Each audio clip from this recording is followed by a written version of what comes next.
Matondo mingi bama batata bandeko en tout cas esengo mingi ya kozana bino lelo bama batata esengo mingi ya kozana bino lelo pamba te lelo ezali mokolo mwa misato ya mposo mokolo mwa misato ya mposo mokolo mwa tuku mibale ya sanza ya zomi na mibale mobu ya koto mibale na zomi na sambo bongo tokomi na ngonga ya tuku ya zomi na mitano engi koloba ngonga ya misato ya nsima ya nzanga toye lisusu lelo na kati na Congo Bololo. Pona nini Congo Bololo pamba te yango ezali mono kitoko oyo ekopesa biso pona ete tokoka kozwa lobiko. Me bokono nini tozali na yango? Effectivement tozali na bokono ya boyebi. Tozangi boyebi, yango tozali na bokono, yango wana bapaya baye kobotola biso mboka. Ano esengeli tomena Congo Bololo pona ete tozwa lobiko, po ete to récupérer mboka na biso oyo eza na maboko ya bapaya. Parce que mboka ezali sous la domination, l'occupation de tout Rwandais. Parce que na sommet ya mboka ezali kotambwisama na Hippolyte Kanambe alias Joseph Kabila un mopaya un tout Rwandais. Yango wana mboka ezali na occupation, mboka ezali na colonisation. Mboka ezali infiltré te. Ceux qui disent comme ça, ce sont des foutards.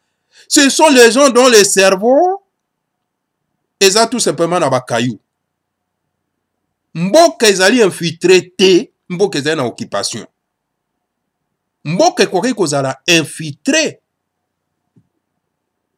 Tango Laurent Désiré Kabila azalaki na bokonzi parce que c'est lui le fils du pays. Tango Mobutu azalaki na bokonzi parce qu'il était le fils du pays. Tango Bisengimena azalaki na kati wana tobengi infiltration. Infiltration babengaka yango tango mboka ezali dirigé par baimboka. Alors baoyo bazala na kati ya ba institution, ba koti na kati na ba institution, nyamu. Donc ba infiltrer mboka. Mais non, lelo un journaliste ou un acteur politique oya kolobaki mboka ezali infiltré, alors donc azana ye tout simplement un agent au sort de ya Hippolyte Kanambe.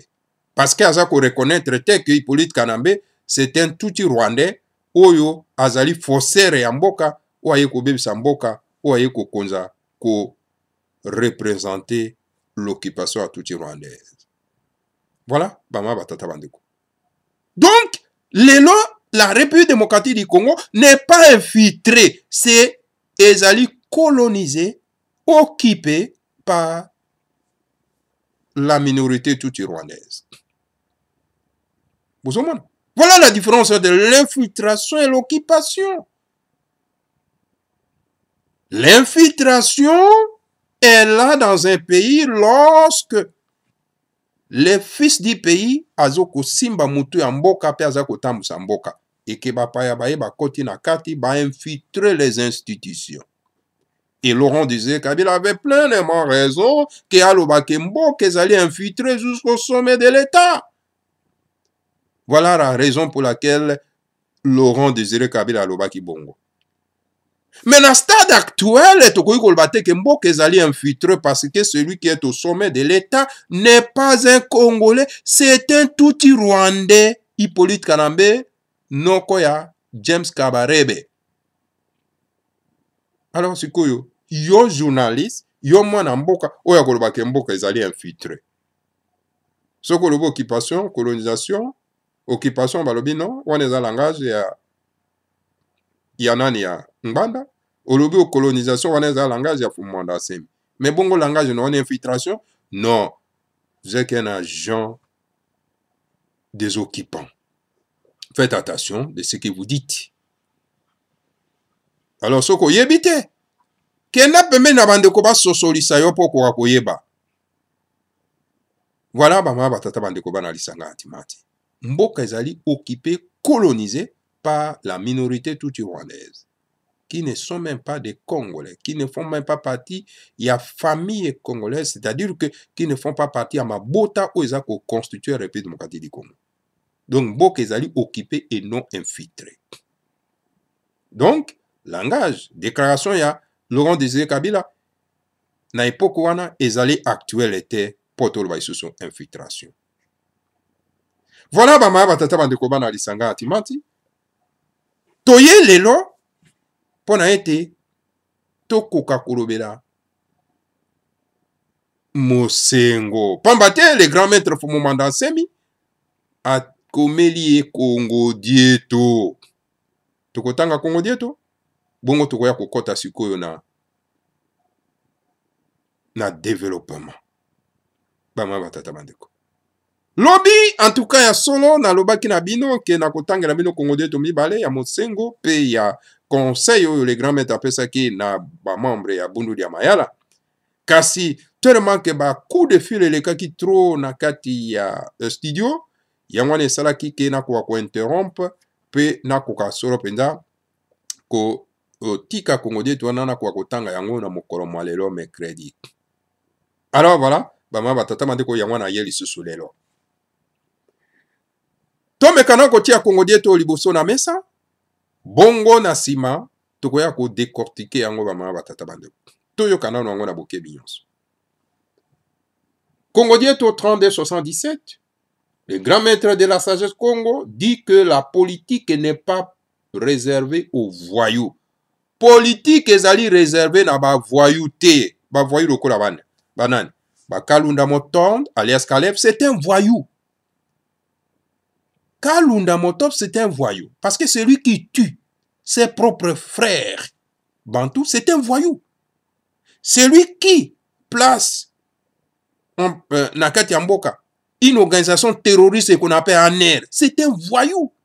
Celui qui est allié d'Al-Qaïda et d'ISIS, Kalunda Motor, alias Caleb, c'est un voyou.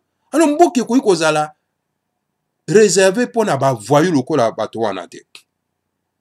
Voilà, c'est un exemple. Parmi tant d'autres de voyous qui sont dans un pays loko là-bas, Mende, loko là-bas, banane, chez Okitundu, hein? Donc, Atundu, Bongongo, ils préfèrent travailler avec les étrangers pour détruire Mboka Bakokonabango. Voilà, le grand maître Fumumanda Nsemi alobi non, Mboka Kozala politique et Kozala Maboko ya bavoyouté. Alors voilà.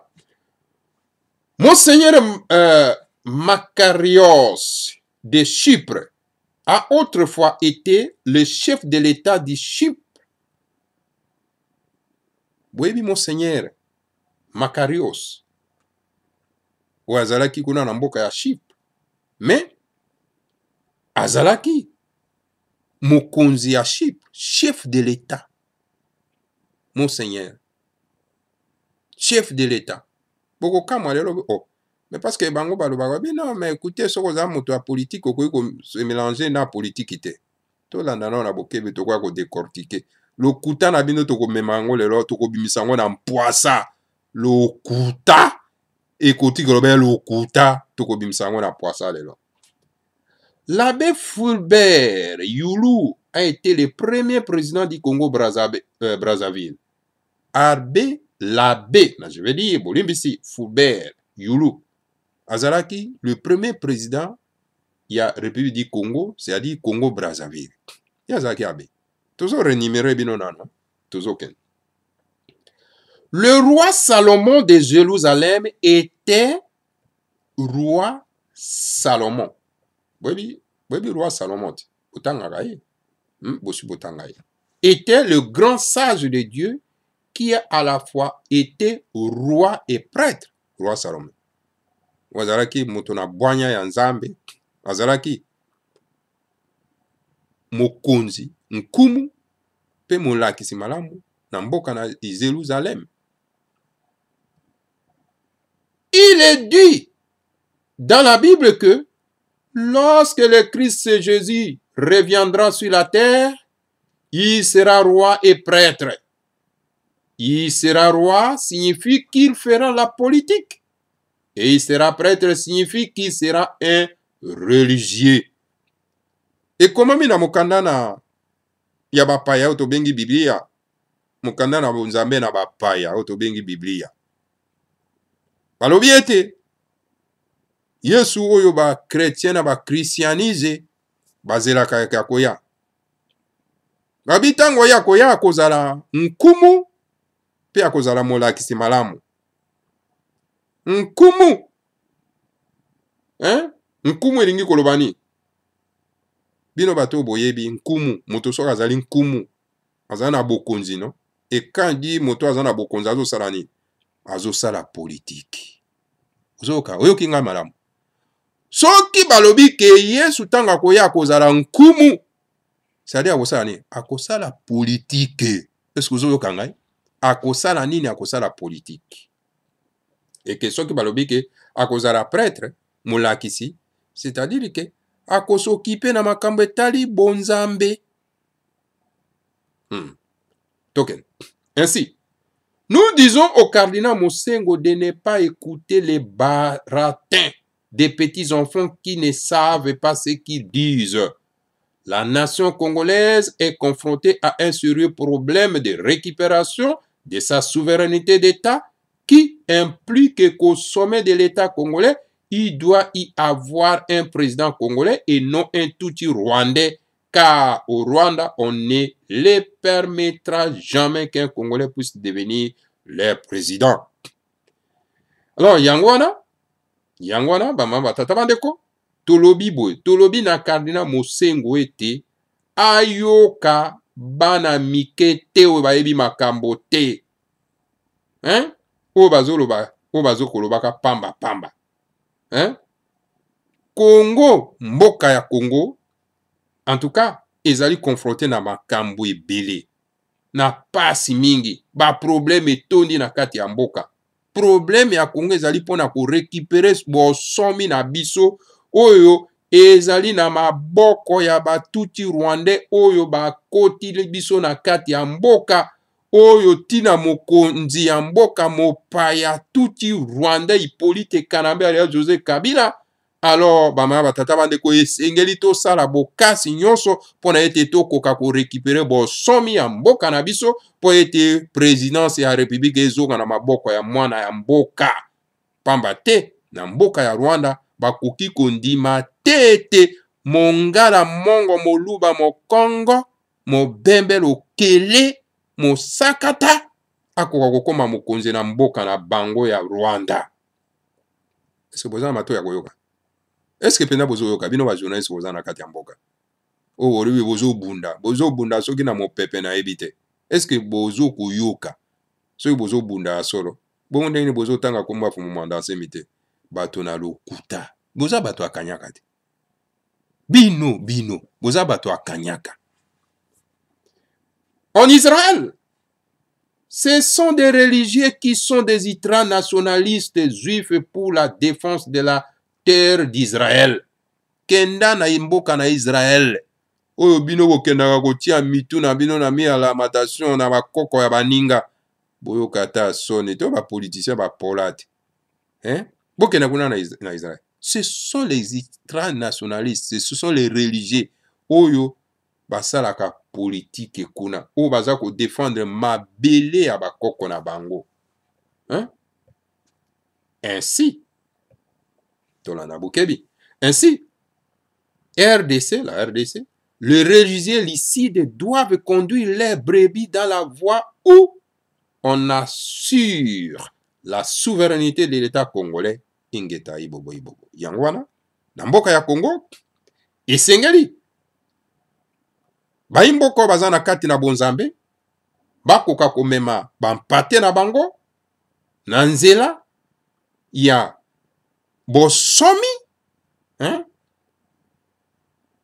Quand on dit bosomi, ete mwana mboka kwa kosimba ebonga na kati ya mboka na bango. Kasi lelo toza na humiliation pamba te mopaya motasimba ebonga pe ba journaliste bazo kumisa ye bazo benga ye chef de l'État. Ba journaliste ya tufi obio kofinga kate biso to finga kate soko zo kofinga zali impolitesse. Qui vous dit ça c'est impolitesse? Faut kotindela énergie na bato oyo bazali ba ennemi na biso kotinda bango ba énergie négative. Jésus-Christ au bosambelaka oyo bino bolata ye. Il n'a pas insulté. Il n'a pas insulté les pharisiens. Dites-moi, il n'a pas insulté les pharisiens. alobaki te ke la race de vipère bokomona kaka na libanda pembe kasi kuna ye biloko akopola race de vipère. Webi vipère non, un serpent dangereux. Il n'a pas insulté. Oui c'est ngai. Ote e biso bofingaka te po bolobaka lokuta. Yango na bofingaka te. Po bolobaka lokuta. So bolobaka bosembo parce que yo soko zoloba lokuta ofingi énergie wana ezongeli yo. Mais soko zoloba bosembo fingi moto aza na kati na molili ekolanda ye esika azali po abimisa ye na mpwasa na molili. Ennemi bato baza koboma bino baza kobebisa mboka na bino kotindela bango ba énergie négative. Hein? Le grand maître Fumumanda Nsemi, un envoyé divin. N'a pas insulté. Les imbéciles. Attendez bango, ba imbécile wana, les énergies négatives pour bimisa bango bisika bango baza ko bombama. Bongo lobiko, biso to finga kate po oza moto na molili. Hein? Mais ko finga na yo innocente. Moto azo sala mosala ya mbolamu pona kokangola mboka yo fingi énergie kozongela yo. Énergie négative kozongela yo. Yo zo par exemple o finga mbuta bopelo obala. Ou aza kubunda pona mboka. Mais énergie négative wana ezongeli yo moko. O finga Fumumanda Nsemi, un envoyé divin. un innocent. Mais ezongeli yo moko obeli kipelekese. Omoni? Ma finga ezali réservé pour ba ennemi. Bato bazo sala bino mabe. Ozomona? Ezate ndenge balakisa bino na mateya bapaya ke non? Donc bo sambela pona ba ennemi na bino. Bo pesa bango nguya pona ete bakoma isusu makasi koleka. Po baya ko terroriser bino bien bien. So ba terroriser bino malamu te po ba terroriser bino isusu très très bien. Waya.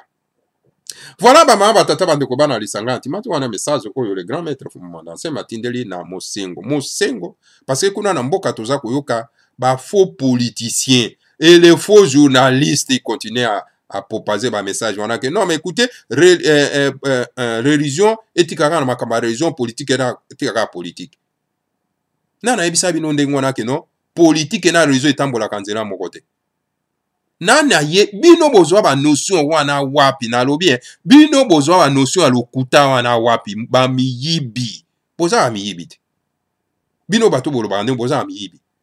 Un religieux mokambi na mangomba ou aza kosala politique te aza moyibi azali handicapé physique. C'est un handicapé physique. Soko ozali moto na lingomba ozo kamba lingomba oza au pasteur to boni yo oza ko s'impliquer na kati ya politique te oza moyibi oza handicapé physique. Yo ozali moto na politique po ozali ko s'impliquer te na kati na makambo ya mangomba ozali handicapé physique. Ozomona parce que politique na bonzambe etambolaka nzela moko. Ozomona? Bonzambe ezotala moto na nzela ya molimo, politique ezokokamba bato na nzela ya mosuni. Esengeli yango mibale tambola nzela moko. Yo mateya wana ozobake non? Bato ya religion basokipe na religion politique baso. Yo ozwa mateya wana wapi yo mosenji oyo. Yo mosenji oyo zwa mateya wana wapi. Nana peso mateya wana. Hein? Yo uta na planète nini? Nakanisi effectivement uta na planète ya bi fois là, c'est-à-dire ya ba retardé. Yo moto zoloba makambo yo. Yo moto zoloba makambo ke biso tokosembele na politique te pe biso tozo s'occuper kana makamba bonzambe oza moyibi. Moto auta na planète retardé na lobi oza moyibi. Yo moto zoloba bongo. Soko moni place yo ozali na lingombo yo ozali.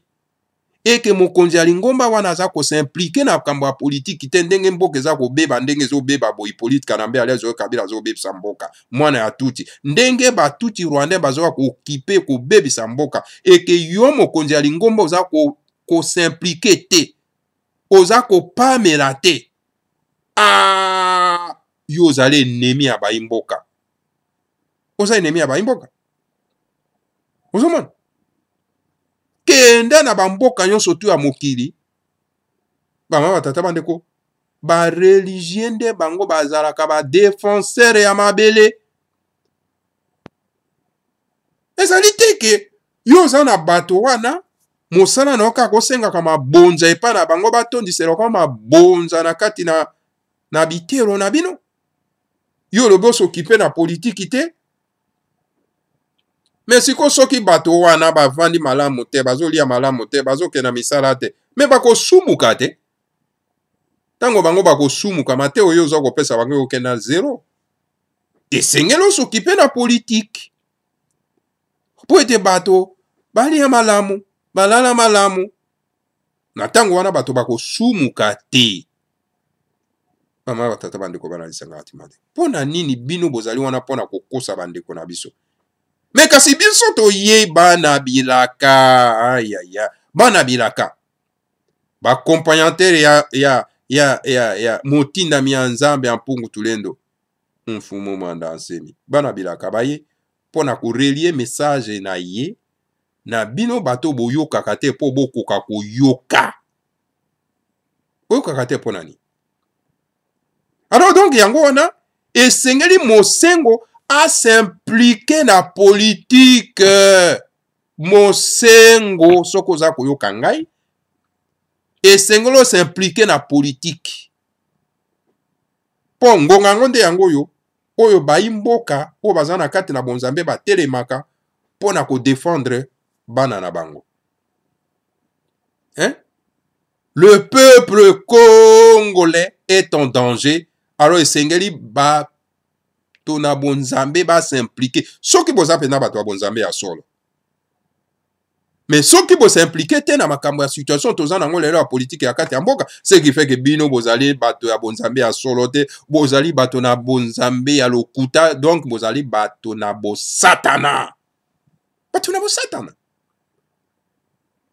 alors yango wana esengeli mosengo na situation toza na yango a récupérer yango azwa transition oyo ekomema baimboka na baelektio na maponami epa wapi bakopona mokonzi ya mboka ya biso moko mpo tobengana ipolitika na mbe le tuti rwandais malheur na religieux baza koaccompagner ipolitika na mbe oyo bayebi consciencieusement que c'est un étranger tuti rwandais na kati ya mboka na biso alors mosengo vous n'avez plus le temps à perdre et le moment est venu à seke au telema pona ko défendre ba pate ba meme na yo oyo ezali solo mpena egare voilà bamama batata bandeko bana lisanga atimati likambo ya kolobaka politike ezali réserve kaka mpona bapolitike eza makambo ya lokuta ezali lokuta bamama batata bandeko yango toti korenumere baoyo bazalaki babe basango mpe bakotaki na politike bakomaki bakonzi na kati na mboka alors biso tokoki kozala exception te eke bakambi ya bitero bakambi ya bareligio na biso basimba politiki te na ntango oyo mpenza mboka ezali komona mpasi na ntango oyo vraiment souveraineté na biso ezali bafoué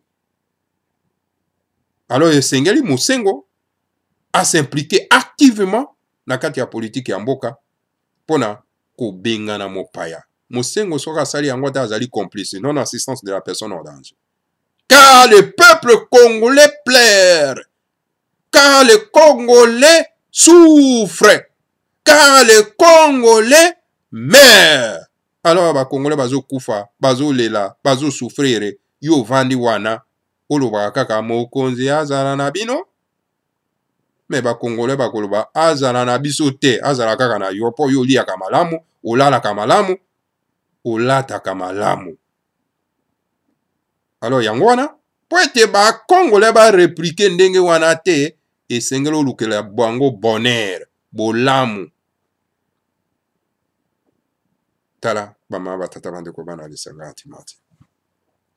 Alors donc ba oyo baza na kati ya mboka oyo baza kopesa bandeko na biso ba notion ya lokuta wana ke non nga naza na religion nga na politique te okomona pe ba mboka bakomi ko utiliser langage wana te te ngai nazaka na kipaka na makambo politique te mais yo soko occuper makambo politique politique ko s'occuper non bien propre politique ko bete ofimbo kitoko. Il faut s'impliquer na kati ya politique pour être au même changement. Yango wana likambo politique etali ba mboka nyonso esengeli to contrôler bai politique soki baza ko buka lokuta to landa bango na lokuta na bango. Alors voilà, bama batata bandeko bana lisanga antimati de grand maître Fumwanda Nsemi atini message epa ya mosengo akoka ko s'impliquer na kati ya politique. Apesi exemple na ba oyo basi basimbaki politique na bamboka mosusu bazalaki banganga nzambe bazalaki babe. Mais tala Fumu Kimbangu n'a pas fait la politique. Motif ya condamnation, est-ce que c'est motif ya condamnation religieuse? Religieux. Condamnation na ezalaki motif politique. Il a fait la politique. Tant que zolo ba que soki bino bo continuer na lo lenge na bino ya complexe ya supériorité na kati ya mboka oyo bo faire souffrir bana ya mboka hein nzambe na ngai akobenga na bino. C'était une déclaration de guerre. C'est la politique. Siko bino lelo boye bolo ba ke non te biso to ko s'occuper na makambo politique te biso to s'occuper kaka na religion. Mais ça c'est du vol, c'est l'escroquerie. Bon ça ba escroc. Alors il faut aussi ça ba escroquerie na bino wana. Bo s'occuper na politique te. Bazo bo tala Hippolyte Kalmazo boma. Bandeko na bino. Azo ko massacrer bandeko na bino. Hippolyte Kalamba ale José Kabila. Azo massacrer bandeko na bino. Bino obi ke bo s'occuper na politique te. Bo dénoncer yango te. Bo pamela ete. Bo bengana ete. Bo telemela ete. Mais vous êtes quel être humain? Vous venez de quelle planète? Bon bien, bandeko. Il faut moi bango malamu. Omoni mo terre oyo to ya ko se retrouver awa. Il y a différentes sortes il y a peuple hein? Différentes sortes d'êtres humains. Ozoma. Yana ba mususu ba uta na planète retardé to bengi bango ba bifwa fwala. Eza ba mususu ba bengi bango ba bi Pokémon hein? Ba bi Pokémon ezali donc bana ya mama toto hein? O ba créer bango na ba croisement etc. Hein? Pena bana ya extraterrestres ou biso babantu tozali donc nous sommes les descendants des extraterrestres. Ozoma. C'est-à-dire quand on dit bano bauta na planète Kakongo, cela veut dire que la source à connaissance, nous sommes dotés de la source de la connaissance. Tout est si ka source à connaissance ezali. Ozoma. Metala lelo oyo babungi biso. To komi donc bizoba zoba. Baye na ba notion ya lokuta baye ko pesa biso baye na bonzambe ya lokuta baye ko pesa biso to lati yango lokuta komi ya solo lokuta komi bosolo et komi lokuta. Vous voyez ça? Et lorsque un envoyé divin Fumwanda Nsemi aye pona ko zongisa bato na nzela et tellement que bo mesa na bino na lokuta bo komi na bino nde ko combattre bosolo. Mais biso to ko tika bino te bo combattre bosolo po to kota na mulili likolo na boinga na bino. Non, tokotika bino te. Et puis tokotika bino na monopole ya ba média te po bolobaka lokuta. Nous allons combattre ces lokuta jusqu'à la dernière moelle épinière. Voilà, bama batata bandeko bana lisanga antimati. Yangwana toza ko lancer en tout cas message pa mosengo azwa makambo na maboko. Ba Congolais sikoyo batali place yazali. soki okozwa message oyo alors ngonga ebeti mpo ete koka kotelema mpona kodefendre votre peuple oyo aza kosouffrir. Matondo mingi na bino banso tokutani na bino solo mpenza bo mbala ya nsima si 3 fois radio kachopa.com mpe Congo bololo. Matondo mingi.